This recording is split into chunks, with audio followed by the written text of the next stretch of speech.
Hi, hello. Welcome to the episode of Isaiah's Newsstand. It's your host, Isaiah Edwards. The date is January the 19th, 2026. Hopefully this episode finds you well, in good spirits and high hopes.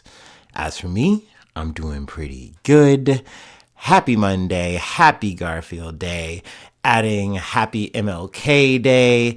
I have a dream that we all eat some lasagna today. I'm sorry, I shouldn't joke, but obviously, big ups to Martin Luther King, all that jazz. But obviously, hopefully you had a good day. Hopefully things were good for you. Hopefully you got that lasagna. But yeah, my day, it was a good day. It was a good day. We had a good, not just Monday, but also a good Sunday night. Let me actually run it back. So Sunday night, we actually finally got to have Christmas dinner. It was very fun. It was very sweet.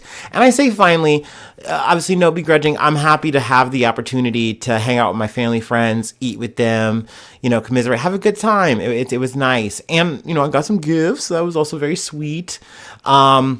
But yeah, we can just do a quick rundown on that. What did I eat? Well, we had a ham dinner. So we had a nice big fat, ham situation that we were, got to cut into. Let's see, what else was there? There's a lot of food. I'm probably going to miss some things, so bear with me, mea culpa.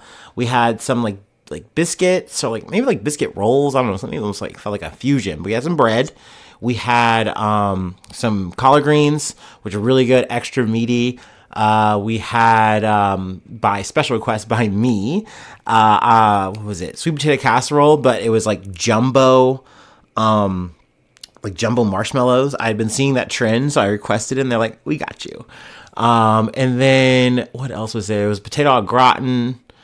There was a Lebanese kind of salad, I think it might have been cabbage. It might not have been cabbage. I don't know. Don't quote me on that. But it was a little Lebanese situation. I don't know. But it was yummy.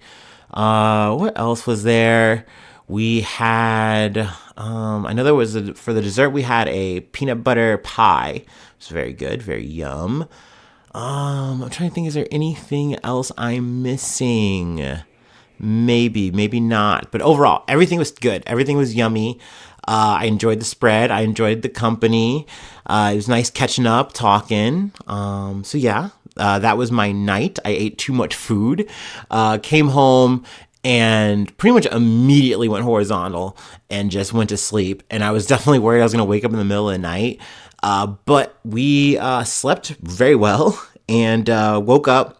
Though I will say, despite having a good night's rest and everything, well fed, I just woke up being it's going to be so cold today. I think the high was supposed to be 21 or something in the 20s. And it was going to be cold like that all day, all week. And I just had to go to work today when I knew a bunch of people were going to be off for MLK Day, which obviously, hey, that's dope. I'm glad that, it was a federalized holiday and everything. And hell, I'm glad that I was going in for a time and a half. So we'll take that. So yeah, we get to work and work was pretty slow. There wasn't much action. Pretty much the same situation as it has become the norm. Since there really wasn't any work, I went up and just did putbacks for a little bit. Kind of bounced from doing putbacks to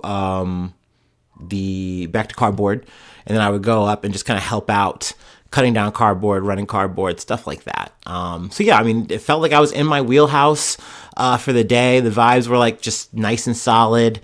I'd say the only snag, but I'm taking it as a W, was I had to go home early. We essentially all got cold, I guess you could say, or told to go home early.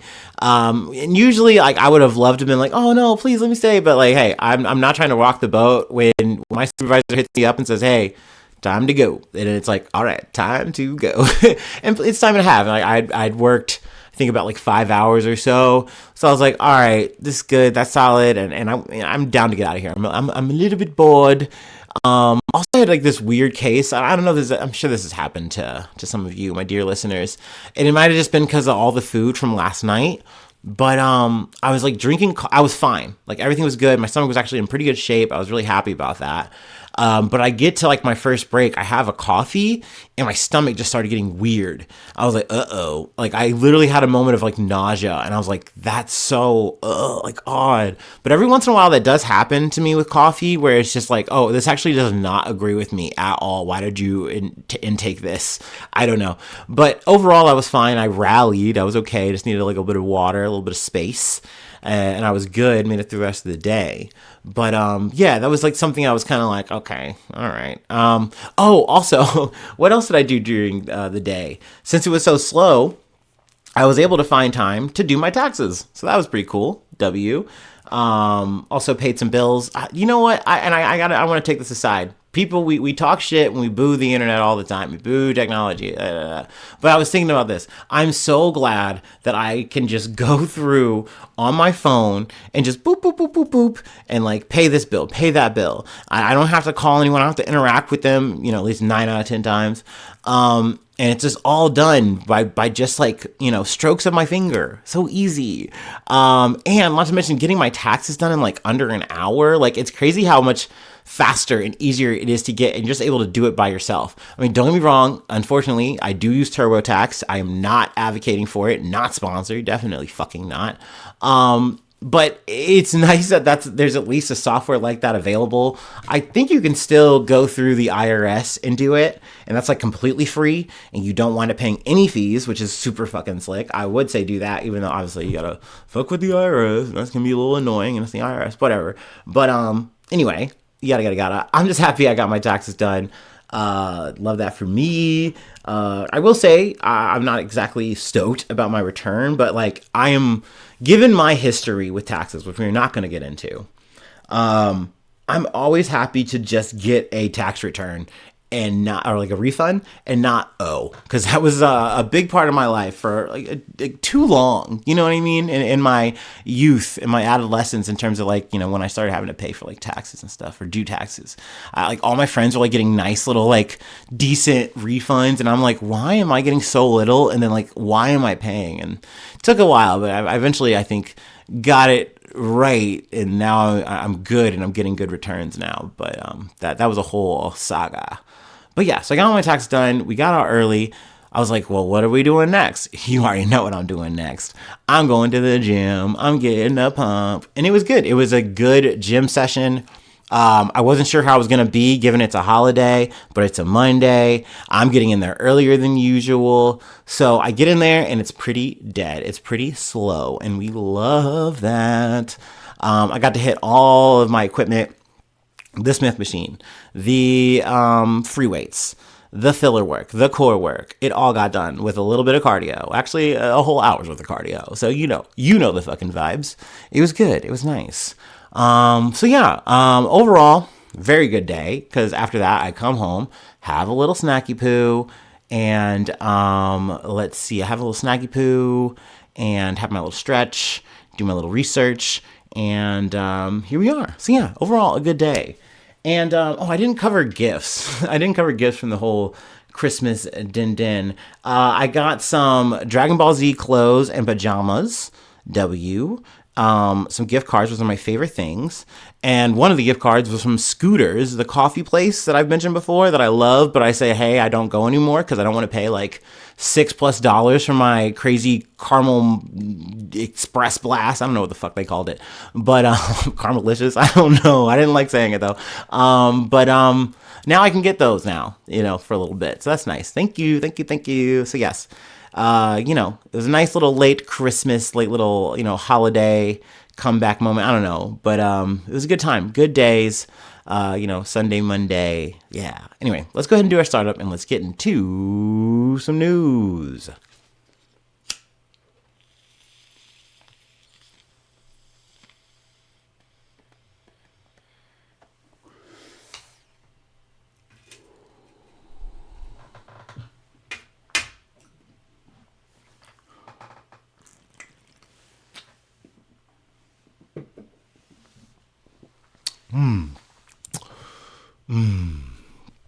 Tasty. Okay. Our first story comes from the BBC. high-speed train crash in Spain kills at least 39. At least 39 people have died in a train collision in southern Spain, and dozens more have been injured in the country's worst rail crash in more than a decade, Spain's civil guard has said. Carriages on a Madrid-bound train derailed and crossed over to the opposite tracks, colliding with an oncoming train in Adamas on Sunday evening. 400 passengers and staff were on board both trains, the rail network said. Emergency services treated 122 people, with 43, including 4 children, still in hospital. Of those, 12 adults and 1 child are in intensive care. Let's see. Rail network operator Adif said the collision happened at 9:45 local time, about an hour after the train left Malaga, heading north to Madrid, when it derailed on a straight stretch of track near the city of Cordoba. I think it's Cordoba. But I think that that's what people are remarking as like a very odd thing, because you would expect if there was going to be a cause for the collision, for this to even happen, it would have to have happened on some kind of turn, some kind of bend. But it was happening on a straight, and somehow, some way, which we don't know yet. I imagine that that's what they're investigating. We're going to probably come back to the story at some point, someday. Somehow it comes off track and then winds up colliding with another train, and then, you know, obviously all this chaos fucking ensues. Was it Salvador Jimenez, a journalist with RTVE, who has, excuse me, I had a burp. I was sitting on that one for a few minutes, my bad. A journalist with RTVE who was on one of the trains said the impact felt like an earthquake. I was in the first carriage. There was a moment when it felt like an earthquake, and the train had indeed derailed, Jimenez said. I could not imagine. Like, it was one of those things when I'd heard this described, I always think what would it be like to be in towards the middle back in these situations? Because if you're anywhere in the front of these, I just immediately think you're just cooked. I don't know. That's my thoughts on it whenever these things go down. So to hear someone be like, hey, I was in the first carriage and I lived, that's some miracle shit to me. I don't know. So I'm glad, he was able to make it out, but that just sounds so scary, so devastating, something I'm sure I would never, ever fucking forget. I mean, hell, I never forgot the time the crusher, boom, and I jumped into a buggy. That was an earthquake to me. So something like a full-on train collision. Yeah. Oh my. Let's see. There are more details here, but like I said, I'm sure we will be coming back to the story again to maybe find out what caused the derailment, if they find that out. But obviously, condolences. Thoughts with everyone involved in the situation. Definitely very devastating. But let's move on to Minneapolis. And I know we have been in Minnesota. We have been in Minneapolis for a bit. A lot of ICE shit is going on there, obviously, with this whole Operation Metro Surge. But yeah, a lot of stories are coming out of it. I really wanted to focus on one, and then I think we're just gonna hop skip over another, and then we can kind of close it out. But we're gonna full read this one from CBS News. Man arrested by ICE in Minneapolis dies while under federal agency's custody in Texas. A 36-year-old man who was arrested by U.S. Immigration and Customs Enforcement in Minneapolis died while in federal custody in Texas on Wednesday, according to the agency. Security personnel found Victor Manuel Diaz unconscious and unresponsive in his room at Camp East Montana in El Paso, according to ICE. El Paso Emergency Medical Services were notified at 3:35 p.m. local time and were at the site. Were at the site attempting life-saving measures 10 minutes later, the federal agency said. Diaz died at 4:09 p.m. He died of a presumed suicide, ICE said in a statement. However, the official cause of his death remains under investigation. I am only taking that at face value. I can't trust that. I can't trust anything that comes out of ICE, period. I'm sorry. I can't.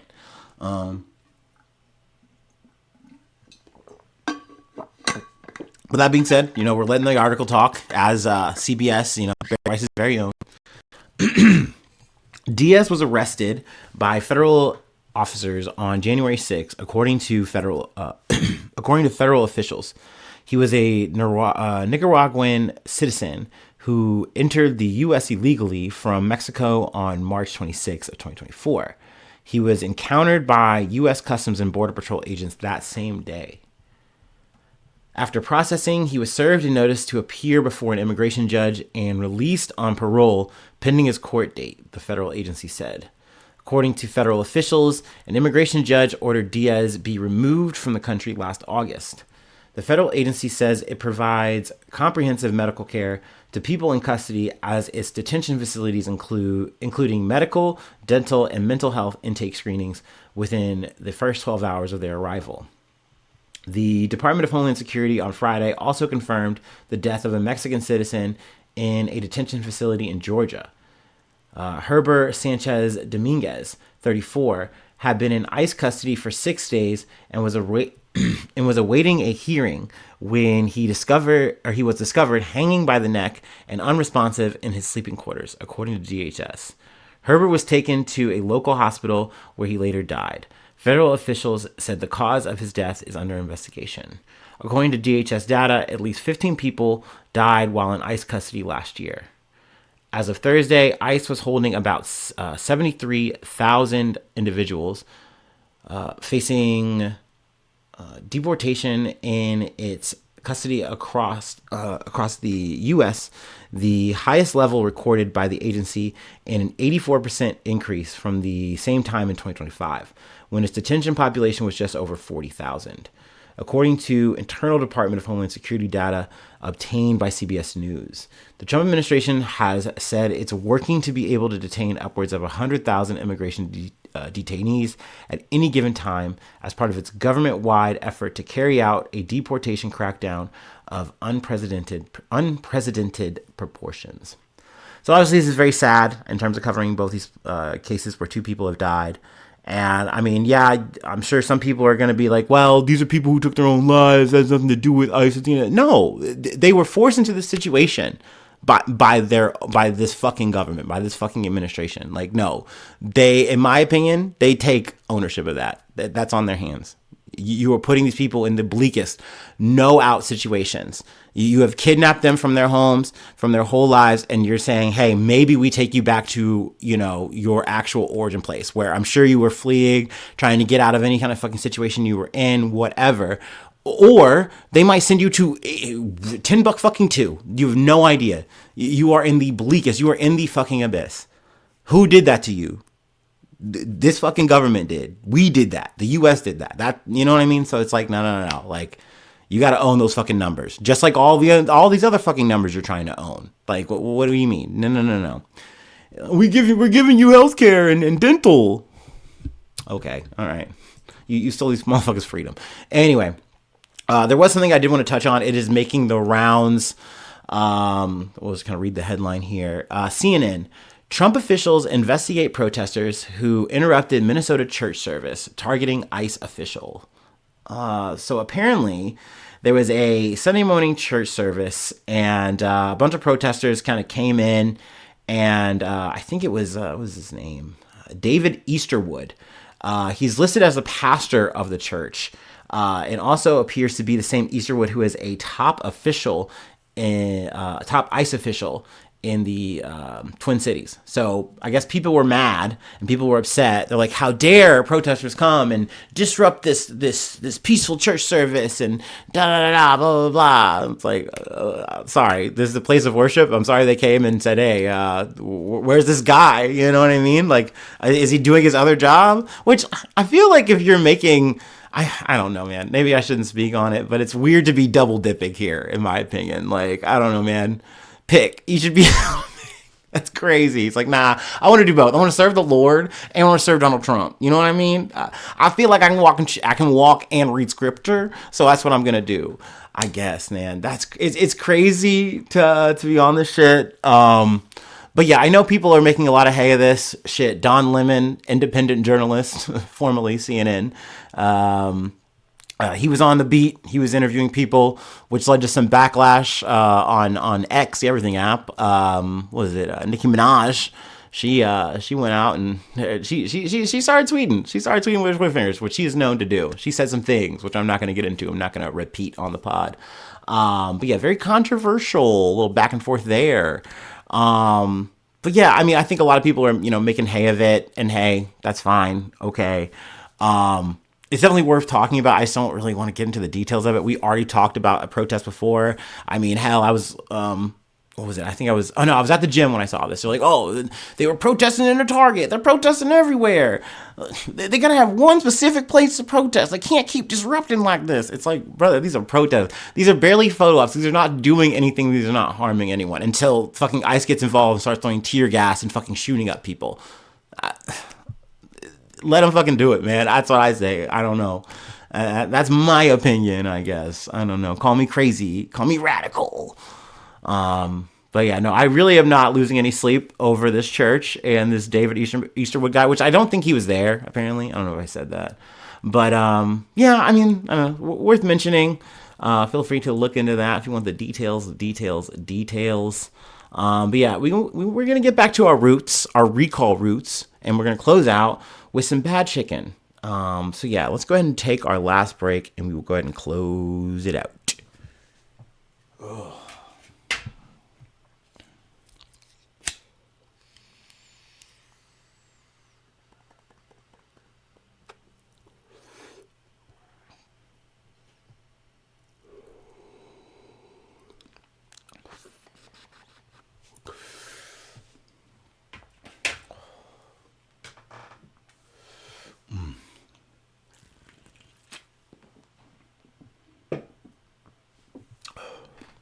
I will say there's a lot of talk about Greenland.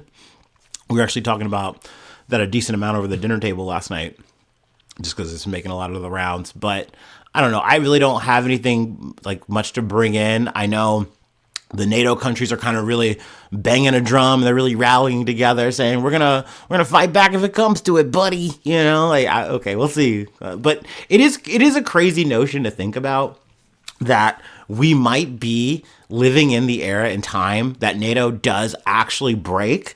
And it's going to be because of America being like, we want Greenland.